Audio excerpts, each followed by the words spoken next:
जय श्री कृष्णा, राधे की जय हो। आज हम इस वीडियो में सुनेंगे नितनेम बाबा की कहानी। एक समय की बात है कि एक गांव में एक बूढ़ा बाबा रहता था। वह खाने कमाने के लिए किसी गांव में दूसरे शहर में जा रहा था। रास्ते में मंदिर पड़ा तो वहां पर बहुत सारी औरतें नितनेम बाबा की कहानी कह रही थी। बाबा बोला, बेटी ये तुम क्या कर रही हो? बेटी कहने लगी कि बाबा हम नितनेम बाबा की कहानी कह रहे हैं, तुम्हें भी सुननी है तो सुन लो। बाबा वहाँ पर बैठ गए, नितनेम बाबा की कहानी सुनने लगे। वार सोमवार, वार मंगलवार, वार बुधवार, वार बृहस्पतिवार, वार शुक्रवार, वार शनिवार, वार रविवार, पीछे आया सोमवार। महादेव का वार 9 दिन, नित 12 सिद्ध बूढ़े बाबा तेरा ही आसरा, भरियो पीहर सासरा। इसी तरह से बाबा पूरे कार्तिक मास में नितनेम बाबा की कहानी सुनते अथवा पूजा पाठ करते और प्रसाद का भोग लगाते, फिर अपने घर को आ जाते। एक दिन फिर वह औरतें बोली कि बाबा तेरे भाग का होगा तो तुझे ही मिलेगा। बाबा कहने लगा कि मेरे भाग का होगा तो घर में ही हो जाएगा। फिर अपने घर चल दिया तो बुढ़िया माई बोली कि कुछ कमा कर लाए हो? बूढ़ा बाबा बोला, हाँ बहुत कुछ कमा के लाया हूँ, नितनेम बाबा की कहानी सुनकर आया हूँ और तुझे भी सुनाऊंगा। वार सोमवार, वार मंगलवार, वार बुधवार, वार बृहस्पतिवार, वार शुक्रवार, वार शनिवार, वार रविवार, पीछे आया सोमवार। महादेव का वार 9 निधि 12 सिद्धि, बूढ़े बाबा तेरा ही आसरा, भरियो पीहर सासरा। नितनेम बाबा की कृपा से बूढ़े बाबा के घर में अन्न के भंडार भर गए, खूब कृपा हुई। फिर बूढ़े बाबा बोले कि अपनी बेटी के यहाँ पर पता ले आता हूँ। बूढ़े बाबा बेटी के घर पर पहुँच गए और कहने लगे कि बेटी तू दुखी है या सुखी है?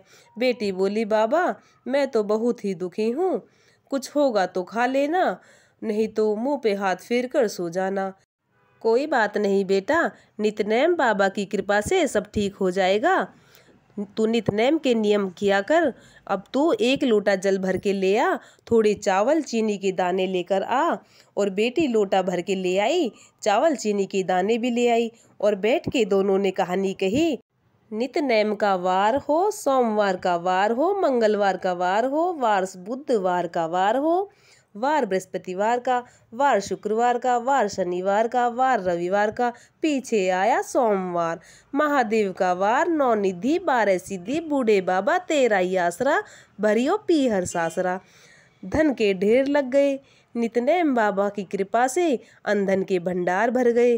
बेटी भी खूब धनवान हो गई। बूढ़े बाबा की कृपा से बेटी के सभी दुख दूर हो गए। हे नितनेम भगवान, जैसे बाबा पे टूटे और जैसे बेटी पे टूटे, ऐसे ही सब किसी पे टूटियो। कहते सुनते हुंकारा भरने वालों का सबका भला करियो। नितनेम बाबा की कहानी पूर्ण होती है। अब सुनते हैं हम कार्तिक की कथा। एक समय की बात है, एक गांव में एक सास और एक बहू रहती थी।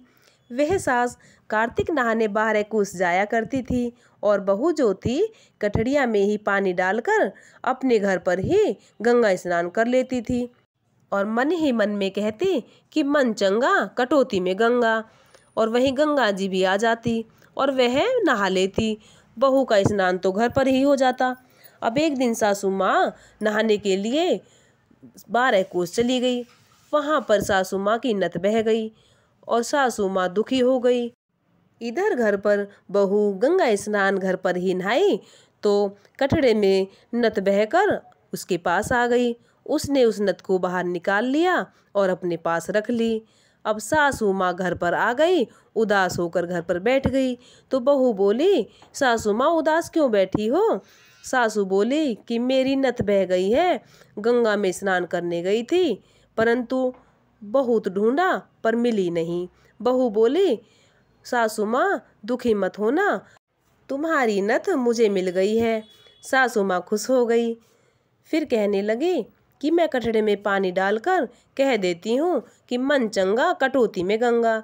अब गंगा जी तो यहीं पर आ जाती है, उसी जल में तुम्हारी नत बहकर मेरे पास आ गई और सासू माँ मैंने उसको जल में से निकाल लिया। हे गंगा मैया, जैसी सास की आई वैसी किसी को ना आई हो और जैसी बहू को आई वैसे ही सब नैयो, कहते सुनते हुंकारा भरने वालों का भला करियो। कार्तिक मास की कथा पूर्ण होती है। अब शुरू करते हैं राई दामोदर की कथा। एक समय की बात है कि एक गांव में एक छोटी सी कन्या थी। वह कार्तिक मास नहाया करती थी। कार्तिक का महीना आया, सब कहने लगे कि गंगा जी जावें, गंगा जी जावें, हरिद्वार जाएं। एक जनी बोले, मैं तो राई दामोदर भगवान जिमाऊंगी। वे कहने लगे, वो कैसे होवेगा? वे बोले, मोर मुकुट गलवे जंती हाथ पीताम्बर ऐसे है। राई दामोदर भगवान हाँ ऐसे ही हैं। और फिर वह अपने घर पर चली गई और कहने लगी, हे भगवान, मेरी रसोई में आओ और 56 भोग तो है नहीं, आकर जीम लो जो भी मेरे घर पर बना है। फिर कहने लगी कि हे भगवान, आओ जीमो, भोग लगाओ। मंदिर में भगवान नहीं मिले तो मंदिर से शहर में चली गई, शहर से जंगल, जंगल से और पहाड़ों पर चढ़ गई। सुबह से शाम हो गई पर भगवान को पुकारते पुकारते भगवान ना मिले। भगवान सोचने लगे, यह तो ऊपर से गिर के मरेगी, मेरे सिर से हत्या हो जाएगी। भगवान विष्णु कहने लगे कि इस कन्या को दर्शन तो देने ही पड़ेंगे, नहीं तो ये मुझे ऐसे ही पुकारती रहेगी। फिर भगवान विष्णु ने ब्राह्मण का रूप धरकर उस कन्या के सामने आ गए और कहने लगे कि हे कन्या, मैं ही तुम्हारा भगवान हूँ और मुझे तुम जिमा दो। फिर वह बोली कि तुम मेरे भगवान कैसे हो? मेरे भगवान तो मोर मुकुट वाले हैं और गले में वैजंती माला और हाथ में पीताम्बर। और ब्राह्मण बोला, हाँ ऐसे तो हैं तुम्हारे भगवान। पर भगवान बोले कि ये कन्या ऐसे नहीं मानेगी। फिर भगवान विष्णु ने अपना रूप धारण किया और चतुर्भुजी रूप दिखाया। फिर वह कन्या प्रसन्न हो गई और कहने लगी कि हाँ आप ही हो मेरे भगवान। भगवान विष्णु की जय जयकार करने लगी। फिर वह कन्या दौड़ी दौड़ी अपनी सहेलियों के पास गई और कहने लगी कि देखो मेरे भगवान आए हैं। सब बोली, हाँ देखे तो सही, कैसे हैं इसके भगवान? जिनके भाग्य में भगवान के दर्शन पाने थे उन्होंने आकर भगवान के दर्शन पाए। फिर सभी को विश्वास हो गया और सभी भगवान विष्णु की जय जयकार करने लगी। भगवान की विधि विधान से पूजा पाठ की और श्रद्धा से भोग लगाया। हे राई दामोदर भगवान, जैसे आपने उस कन्या को दर्शन दिए वैसे ही हम सबको भी दर्शन देना और कहते सुनते हुंकारा भरने वालों का सबका भला करना। बोलो राई दामोदर भगवान की जय, श्री विष्णु भगवान की जय। उम्मीद है ये वीडियो आपको पसंद आई होगी। वीडियो को लाइक करें, सब्सक्राइब करें और शेयर करें।